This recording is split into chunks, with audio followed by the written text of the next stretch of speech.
তোমরা ভুল রাস্তায় আছো। আপনারা ভুল রাস্তায় আছেন নাকি? ভুল রাস্তায় আছেন? আমার মুজাদ্দিদে জামানকে পেয়ে যে আলেমটা বলছে তার বাপও ইসলাম চিনেছে, জোরে বলুন। মুজাদ্দিদে জামানকে পেয়ে এই পশ্চিম বাংলার যে বক্তাটা শোনান, একটুখানি এগিয়ে নিয়ে যায় আল্লাহ নবীর আলোচনা। অবশ্যই আপনাকে আমাকে শুনতে হবে, কেন পৃথিবীর জমিনে অর্থশালীদেরও কোনো ক্ষমতা চলবে না। পৃথিবীর জমিনে কারোর কোনো ক্ষমতা দাদাগিরি চলবে না। পৃথিবীর জমিনে কোনো বন্ধু দাদাগিরি চলবে না। তোমার আমার জীবন যখন শেষ হয়ে যাবে, তোমার আমার সাথী হিসেবে কেউ সাথে পাশে থাকবে না। এই যুবকেরা এখানে একটু সময় দিয়েছো, এই সময়টা দেওয়ার জন্য আমার হাবিবুল্লাহর প্রেম তোমার দিলে যদি থাকে, ইনশাআল্লাহ তোমার খাটিয়ার সাথে মুহাম্মদ রাসূলুল্লাহর প্রেমটা যেতে থাকবে।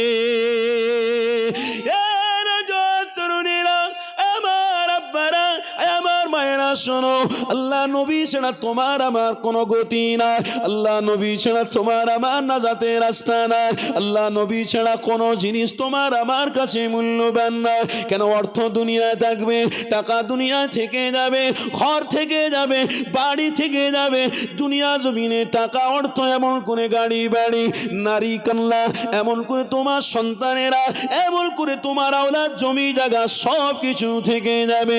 কিন্তু যার মুহাম্মদ রাসূলুল্লাহর প্রেম, যেখানে যেখানে নবীর কথা হতো ওইখানে ওইখানে নবী নবী নবী নবী নবীর প্রেমিকরা হাজির হতো। এ যুবকেরা, সবাই যখন তোমাকে নিয়ে কবরের মধ্যে দাফন করে দেবে, সবাই যখন একে একে বলতে দেবে মিনহা খলাকনাকুম ওয়া ফিহা নুঈদুকুম ওয়া মিনহা নুখরিজুকুম তারাতান উখরা, তোমাকে সবাই যখন মাটিটা দিয়ে এক এক করে চলে এসে যে যার দুনিয়ার মায়ায় পড়ে গিয়ে আবার তোমাকে আমাকে ভুলেও যাবে। কিন্তু যুবক, শুনে রেখে দাও, তুমি যখন গভীর রাতেতে একবার দরুদ শরীফ পড়েছিলে, এই দরুদের প্রেম ভালোবাসাতে তোমার আমার সাথে ওই কবরে রাসূলুল্লাহর সাথে মুলাকাত হবে। শোনো শোনো, তাহলে আজকে দিন থেকে প্রতিজ্ঞাবদ্ধ করো, মুহাম্মদ রাসূলুল্লাহর মাদ্রাসা, আমার নবীর ঘর মাদ্রাসা, আল্লাহর ঘর হলো মসজিদ, মসজিদাম ফিল জান্নাহ, মসজিদটা হলো জান্নাতের একটা বাগান, কিন্তু নবী পাকের ঘর হলো মাদ্রাসা। এই মাদ্রাসা যে তোলাবারা পড়ে, এই তোলাবাদের কথাবার্তা, এই তোলাবাদের কোরআন তেলাওয়াতটা তোমাকে আমাকে অনেকটা মুগ্ধ করে দেবে। কেন মুহাম্মদ রাসূলুল্লাহর জায়গা নবীর ঘর মাদ্রাসা বলে কোরআন যে পড়ে ভালো লাগে, ওখানে যেতে আনন্দ লাগে। কিতাবের মধ্যে লেখা রয়েছে যেখানে নবীর ঘর মাদ্রাসা দেখে ওই গানেতে আল্লাহ রহমত নাজিল হতে থাকে।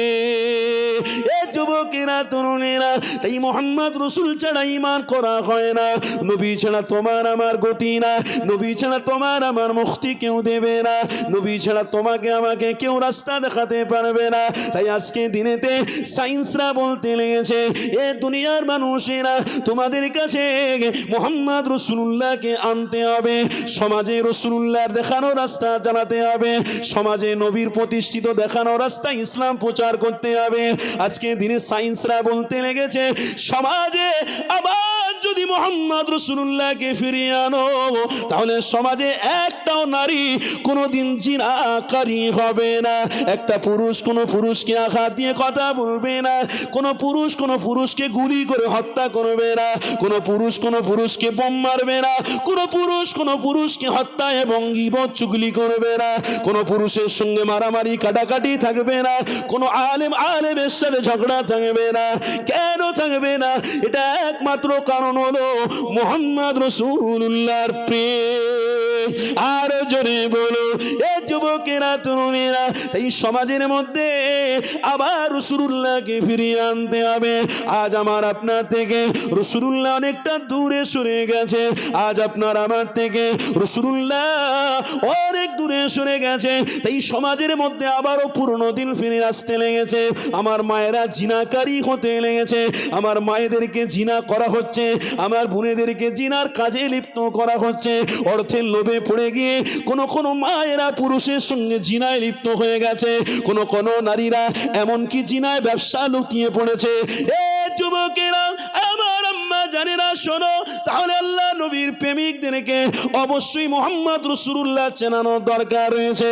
তাই আজ থেকে 1500 বছর আগে আমার নবী পাক জানিয়ে দিয়েছিলেন, এ আমার সাহাবারা, আমি নবী পাক তোমাদেরকে জানিয়ে দিলাম, যদি তোমরা একটা জিনিসকে ধরে রাখতে পারো, মোহাম্মদ রাসূলুল্লাহ তোমাদের জন্য হাজার হাজার হাজার হাজার রাস্তা আল্লাহ খুলে দিয়েছে।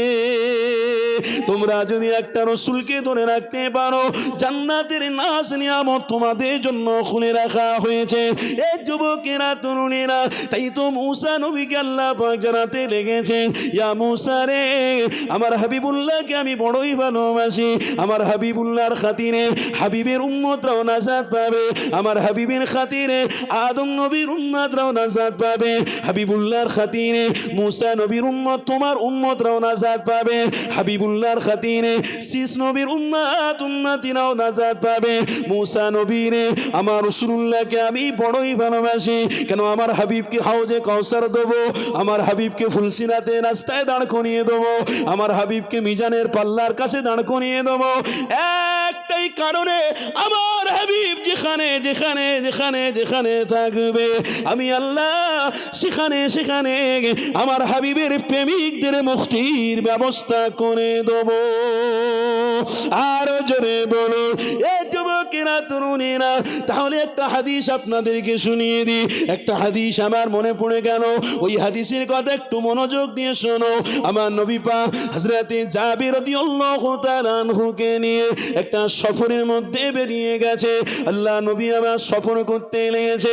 হযরতে জাবির হুজুর বলতে লাগলেন, এ দুনিয়ার মানুষ, আমি রাসূলুল্লাহ সাথে যখন সফর করতেছিলাম তখন আমার হাবিবুল্লাহ হাঁটতে লেগেছে।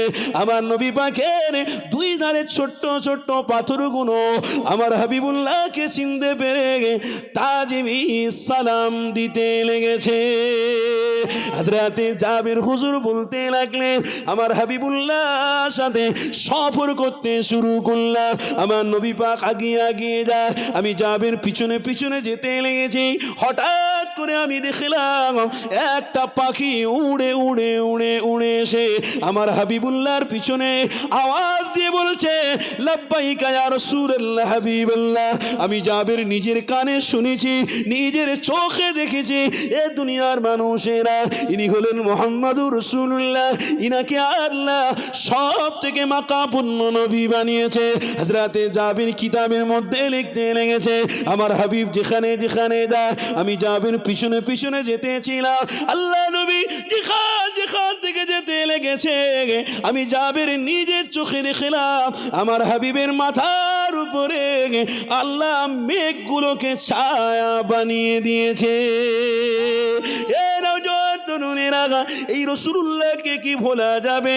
এই হাবিবুল্লাহকে কি ছাড়া যাবে? এই দয়ার নবীকে ভোলা যাবে না।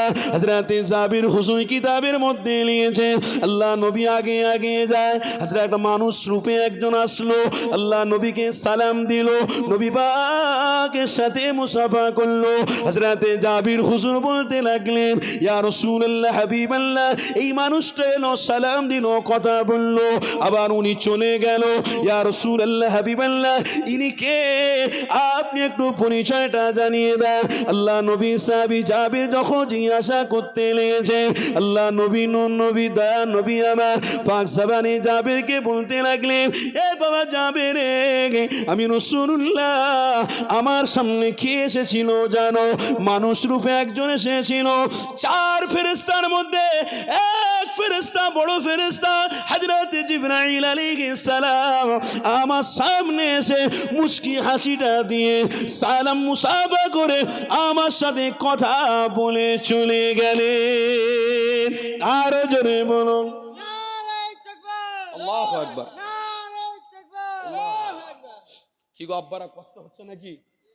হ্যাঁ, যে রসুলের সাথে জিবরাইল দেখা করতে আসে, পাখি তাজিমে সালাম করে, পাথরগুলো দেখলে সালাম করে, আর সেই রসুল নিয়ে এখন কিছু হাইব্রিড মলি সাহেব উঠেছে। কথা শুনছেন না? হাইব্রিড মলি সাহেব উঠেছে, তার ফ্যান ফলোয়ার কত, আবার বাংলাদেশে থাকে না, সে অন্য দেশে থাকে, কত ফ্যান ফলোয়ার। মুসাদ্দিদে জামানের ভক্ত, এইসব বেকার ভক্ত।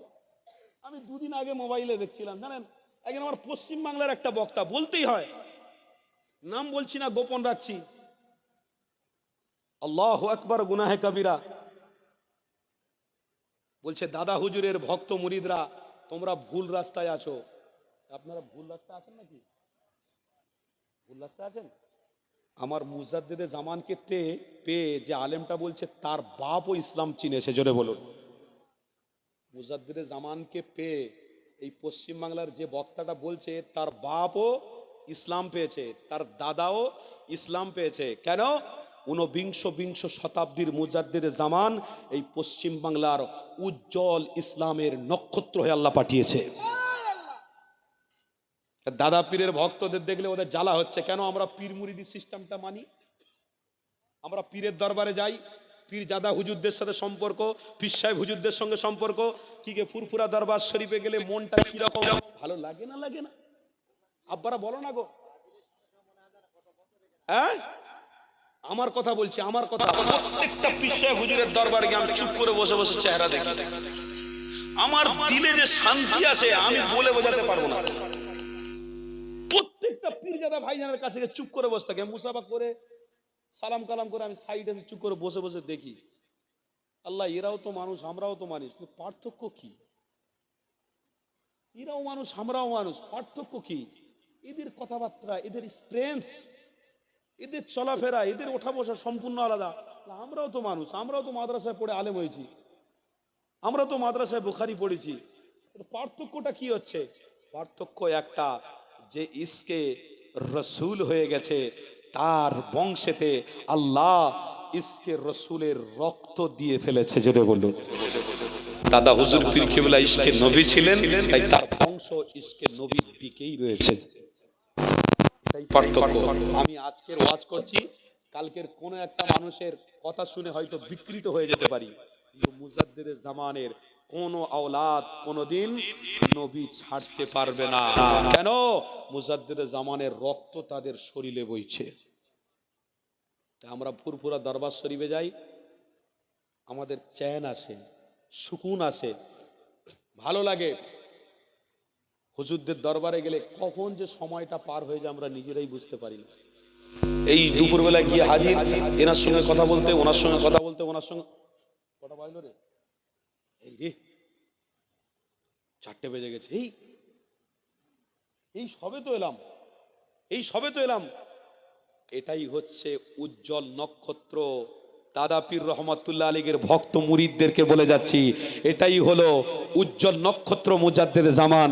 যে মুজাদ্দেদে জামানের কাছে যাবে, ইশকে দিওয়ানা এমন হয়ে যাবে, তার সময় পার হয়ে যাবে, কিন্তু সে মুজাদ্দেদে জামানের দরবারে আছে এটা সে অনুভব করতে পারবে, বুঝতে পারবে না যে আমার সময় কখন থেকে চলে গেছে। এটা থেকে বোঝা যায় যে হাকিকাতে পীরের মুরিদ হয়ে আমরাও ইশকে দিওয়ানা হয়ে আছি, জোরে বলুন। ইশকে দিওয়ানাদের পিছনে ঘুরতে ঘুরতে ঘুরতে ঘুরতে আমার সময় চলে গেল, আমি বুঝতে পারলাম না। এটাই হলো তার নমুনা। আচ্ছা আচ্ছা, পশ্চিম বাংলার আলেমরা মুজাদ্দেদে জামানের ছায়া তলে এসে আল্লাহর ওলি হয়ে গেছে, জোরে বলুন, আল্লাহর ওলি হয়ে গেছে। আচ্ছা আচ্ছা ব্যক্তিরা আমার মুজাদ্দেদে জামানের ছায়া এসেছে, আল্লাহ তাদের ওলি বানিয়ে দিয়েছে, জোরে বলুন। আমার বাপ আমার ভাইরা যারা টিটকিরি করছে, কালও তারা টিটকিরি করেছিল, আজও তারা টিটকিরি করছে, টিটকিরি করতে করতে তারা মরে যাবে, কামিয়াবি হতে পারবে না। যাদের চুলকুনির ব্যায়াম আছে, কথা বুঝলেন না, যাদের একটু চুলকুনির ব্যায়াম আছে, ও চুলকুনি জীবনে সারবে না, ও ব্যায়ামটা তার থাকবে। নামাজ পড়ুক, রোজা রাখুক, হজ করুক, জাকাত দুক, চুলকুনি থাকবে। কিরম চুলকুনি বলুন তো, একটু বলবো? কেউ কষ্ট পাচ্ছেন নাকি? বলবো নাকি? নামাজ পড়ে পড়ে কপাল কারো পড়েছে, চায়ের দোকানে বসে বসে চুলকুনির গল্প হচ্ছে, কিসের জানেন? বলছে যা আজকে তাহাজ্জুদে উঠতে পারলো নি রে, একটুখানির জন্য উঠতে পারলো না। ঠিক আছে, তোমার তাকবীর। সিলসিলায়ে হক মুজাদ্দেদে জামান, দাদা পীরের হক সিলসিলা। মুজাদ্দেদে জামানের লাগতে জিগার কলিজার টুকরা औलाद, মুজাদ্দেদে জামানের লাগতে জিগার কলিজার টুকরা औलाদের শুভ আগমন, মুজাদ্দেদে জামানের লাগতে জিগার কলিজার টুকরার औलाদের শুভ আগমন। নারে তাকবীর। পীরজাদা ভাইজান হুজুর কিবলা পীরজাদা ভাইজান হুজুর কেবলা औलादे मुजद्दिद জামান औलादे मुजद्दिद জামান নারে তাকবীর। আলহামদুলিল্লাহ, খুশির খবর, আমার দাদা পীরের রক্ত আপনার গ্রামে কদম দিয়ে ফেলেছেন, বলুন আলহামদুলিল্লাহ। দাদা পীরের লাগতে জিগার রক্ত আপনার গ্রামে পা দিয়ে ফেলেছেন। আল্লাহ ওনার কদমকে, ওনার কদম ফেলাটাকে আল্লাহ কবুল করে নিয়েন, কবুল করলেন, বলুন আল্লাহুম্মা আমিন। আরো জোরে বলুন আল্লাহুম্মা আমিন। দাদা পীরের আওলাদদের বাপ এক একটা রকমের আল্লাহ ফুল করেছে বাপ, খুশবু, মারাত্মক খুশবু। যারা মিশেছে তারা বোঝে। ওই যারা মলি সাহেব, যারা কিছু কিছু মলি সাহেব আছে না, চুলকুনি, এই কথাটা বলছিলাম আমি, বলতে বলতে শুধু এদিক ওদিক হয়ে যাচ্ছে। ওই চুলকুনি মার্কার মলি সাহেব জীবনে ওরা মুজাদ্দেদ চিনবে না, আর রসুলও চিনতে পারবে না। ওরা নবী চেনে না, ওরা ওলি চেনে না, ওদের কিচ্ছু নাই। ওদের শুধু কি, ওরাও এক ধরনের টান দেয়। ওরা মাইকে মুখ দিয়ে দাদা পীরের আওলাদদের বিরোধী করে, অতএব সেই রকম কানে হাত দিয়ে দেখি না টান মারছে। আরে ভাই, টানটা আবিষ্কার করলি কোথা থেকে? হ্যাঁ, দাদা পীরের আওলাদরা টান দেয়, ওয়াজ করে। এ ওয়াজ তো প্রতিষ্ঠিত আমার মুজাদ্দেরে জামান করে গেছে, জোরে বলুন। আরে পশ্চিম বাংলায় মুজাদ্দেরে জামান ওয়াজ প্রতিষ্ঠিত করে গেছে, তুই কোথায় ছিলি? আর সেই ওয়াজে উঠে মাইকে মুখ দিয়ে তুই তোর কমকে বলছিস, মুসলমান জাতিকে বলছিস, আরে দাদা পীরের ভক্তরা ওদিকে যেওনি, ওদিকে পচা রয়েছে, পচা আলু রয়েছে, ভালো আলু যদি খেতে চাও আমি বলছি এদিকে এসো। ওরে বাপরা, তুই তো ভালো আলু খেয়ে দিবি, ভালো আলু, হাইব্রিড আলু খেয়ে আমার জাহান্নামে যাওয়ার দরকার নেই। আমি আলহামদুলিল্লাহ যেদিকে আছি, আলহামদুলিল্লাহ ওই দিকে থেকেই জান্নাতে যাব, জোরে বলো। আর মাইকে উঠে দেখি না, হ্যাঁ হ্যাঁ, বাবের অবাধ্য সন্তান, সব বলে পীরজাদা হচ্ছে, সব বলে পীর হচ্ছে। আরে তো তোমার চুলকুনি কিসের? আরে তোমার চুলকুনি কিসের? তারা পীরের আওলাদ পীর হবে, তারা পীরের আওলাদ পীরজাদা হবে। তো তোমার আব্বা তো তোমাকে এটাই বলতে পারতো, এই ছেলে আমি তোমাকে, তো আমি পীর, তুমি আমার ছেলে, তুমি পীরজাদা। তোমার বাপ করে এটা বলে যায় না? তো তোমার অসুবিধা হচ্ছে কোথায়? একজন বড় লোক হচ্ছে, এই ধরো আমার হাফেজ সাহেব, আমার কারি সাহেব, ইনাকে আল্লাহ বাইক চড়ার সুযোগ দিয়েছে, তা উনি বাইক চড়ছে, তা হিংসা করে লাভ আছে? কথা বলেন না, হিংসা করে লাভ আছে? উনি মাদ্রাসা নবীর ঘর দায়িত্ব নিয়েছে, খুব সুন্দরভাবে কারি সাহেব পরিচালনা করছে, একজন টুস করে এসে পাশ থেকে মেরে দিল ইঞ্জেকশন, মেরে দিল ইঞ্জেকশন। আরে ও বাচ্চা ছেলে, ওসব বেকার রাগিনী, ভালো দেহ, ভালো একটা আলেম আছে, দিয়ে এসে ঢুকিয়ে দিচ্ছে, ও খুব সুন্দর চালাতে পারবে। আপনি জানেন না যে বাচ্চাটাকে আল্লাহ কবুল করেছে, ওই বাচ্চা আস্তে আস্তে করে নিয়ে যাচ্ছে, মানে ইনশাআল্লাহ ওই বাচ্চাটার হাতে যদি থাকে ইনশাআল্লাহ সুন্দর বাগান সাজিয়ে ফেলবে। আর তুমি ইঞ্জেকশন দিয়ে তার মনটাকে ছোট করে দিলে, আরেকজনকে তুমি ইঞ্জেকশন দিয়ে জোড়ানোর চেষ্টা করছো, তুমি এটা ক্ষতির জায়গায় পৌঁছে দিলে, একটু তুমি নিজেই বুঝতে পারলে না। আজকের আমার মুসলমান ঘরে একটু ইঞ্জেকশন মারামারি বেশি আছে, কথা বুঝলেন না? হ্যাঁ, ওই জন্য আমার নবী 1500 বছর আগে একটা কথা বলে গিয়েছিলেন, সাহাবারা, ওমান সাতারা মুসলিমান সাতারাল্লাহু ফিদ দুনিয়া ওয়াল আখিরা। এই আমার সাহাবারা, তোমরা একটা জিনিস করবে না, কি? পরনিন্দা করবে না, পরচর্চা করবে না, পরনিন্দা করবে না, পরের গীবত করবে না। একটা জিনিস থেকে পরহেজ থাকো। আল্লাহ নবী বললেন, যদি তোমরা পরনিন্দা করো, পরচর্চা করো, তা আমি রসুল বলছি, আমার কথা সত্যি, মিথ্যা নয়, কাল কিয়ামতের দিনে তোমার যে সমস্ত ঘটনাগুলো ঘটিয়েছ পৃথিবীতে, হাজার হাজার লক্ষ লক্ষ মানুষের সামনে তোমার ঘটনাকে আল্লাহ তোমার গুণগুলোকে প্রকাশ করে দেবে, তোমার গুণাগুলোকে প্রকাশ করা হবে। তাই তুমি ইঞ্জেকশন মারা বন্ধ করো। আমার রসুল এইটাকে দূরে সরিয়েছে সাহাবাদের দিয়ে, সাহাবাদেরকে বলেছে, খবরদার কোনো ভাইয়ের বিরুদ্ধে কথা বলতে যাও না, কোনো মেয়ের বিরুদ্ধে কথা বলতে যাও না, কোনো আলেমের বিরুদ্ধে কথা বলতে যাও না, কোনো পীর সাহেবের বিরুদ্ধে কথা বলতে যাও না, কোনো পীরজাদার বিরুদ্ধে কথা বলতে যাও না। খবরদার, খবরদার। আল্লাহ জবান দিয়েছে, জবান দিয়ে কোরআন পড়ো, নবী করো, নামাজ পড়ো, হালালের উপরে টিকে থাকো, ইনশাল্লাহ জান্নাত তোমার জন্য অপেক্ষা করছে। গীবত করে, চুগলি করে যদি জান্নাতে যাওয়া যায়, তাহলে তো আমার সব ভাইয়েরা গীবত চুগলি করে একদম গাড়ি বাড়ি টাকা পয়সা সব করে নিয়ে জান্নাতি হয়ে যাবে। অত সোজা নয়। গীবত তুমি করছো, মনে করছো সমাজের মানুষ তো আমাকে খুব ভালোবাসে, সমাজের মানুষ তো আমাকে খুব মহব্বত করে, অত সোজা নয় বাপ। গীবত চুগলি তুমি করছো, তুমি ভেবনি তুমি চুগলি করছো, গীবত করছো, তুমি এটা ভেবনি যে তুমি মহান কাজ করছো। খবরদার, আমার রসুলের হাদিস, কোনোদিন গীবতকারী নাজাত প্রাপ্ত নয়। গীবতকারীদেরকে আল্লাহ পছন্দ করে না। আজকের মুসলমান সমাজে এটা আছে না নাই? এটা থেকে পরহেজ থাকবো তো? বলুন না ইনশাল্লাহ, জোরে বলুন না ইনশাল্লাহ। আরে ভাই বড় লোক হচ্ছে, বড় লোক হোক না, অসুবিধা কি আছে? আমি গরিব লোক, আল্লাহ গরিবী অবস্থায় পছন্দ করেছে, থাকবো। আমি মলি সাহেব, মাইকে মুখ দেওয়া আল্লাহ পছন্দ করিয়েছে, আমি মাইকে মুখ দেবো। আপনাকে আল্লাহ নবীর প্রেমের মাহফিলে বসিয়েছে, এটাই আল্লাহ পছন্দ করেছে, আলহামদুলিল্লাহ আমি থাকবো। আমার কারি সাহেব ভাইকে মাদ্রাসার দায়িত্ব দিয়েছে, আলহামদুলিল্লাহ উনি থাকবে। আমার ভাইকে ইমামতির দায়িত্ব দিয়েছে আল্লাহ, ওই জায়গায় উনি থাকবে। আপনাকে মাইকের সিস্টেমের কাজে আল্লাহ দিয়েছে, ওইটাই নিয়ে সন্তুষ্ট থাকবে।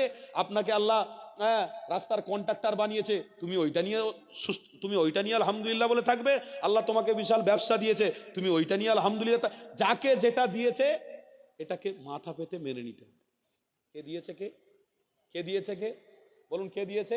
আল্লাহ। তাহলে আল্লাহ যদি যায়, আর আল্লাহর উপরে চালাকি করা যাবে? তুমি যদি আল্লাহর উপরে বড় হওয়ার চেষ্টা করো, আল্লাহ করবে?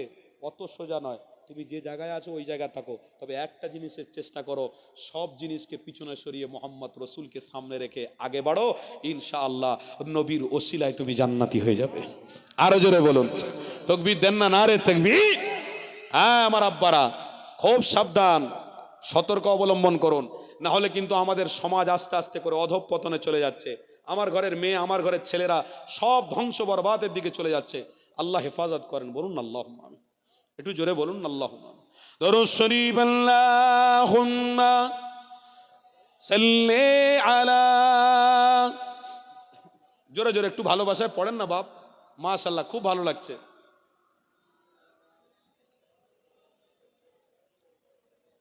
ওয়া আলা আলি সাইয়্যিদ।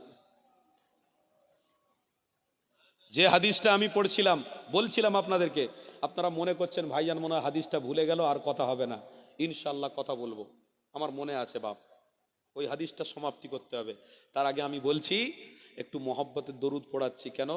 দরুদ পড়ালে আল্লাহর রহমতের দরওয়াজা আরো বিস্তার হয়ে খুলতে থাকে, জোরে বলুন। ওই জন্য একটু মাঝে মাঝে দরুদের নজরানা দিতে হয় বাপ। হ্যাঁ, আর কেউ যদি চুলকুনি মলি সাহেব চুলকোয়, তার দিকে আমার তাকালে হবে না, আমার নবীর দিকে থাকতে হবে। আছি ছিলাম, থাক, জোরে বলুন ইনশাআল্লাহ। ভালোবাসায় একটু মহব্বতে দরুদ শরীফ। দরুদ শরীফ, আল্লাহুম্মা সাল্লি আলা।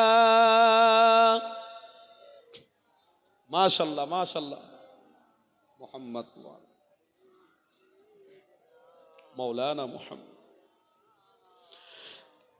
দেখা দাও রাসূলুল্লাহ, তুমি কাঁদে আশিক তোমার আছো।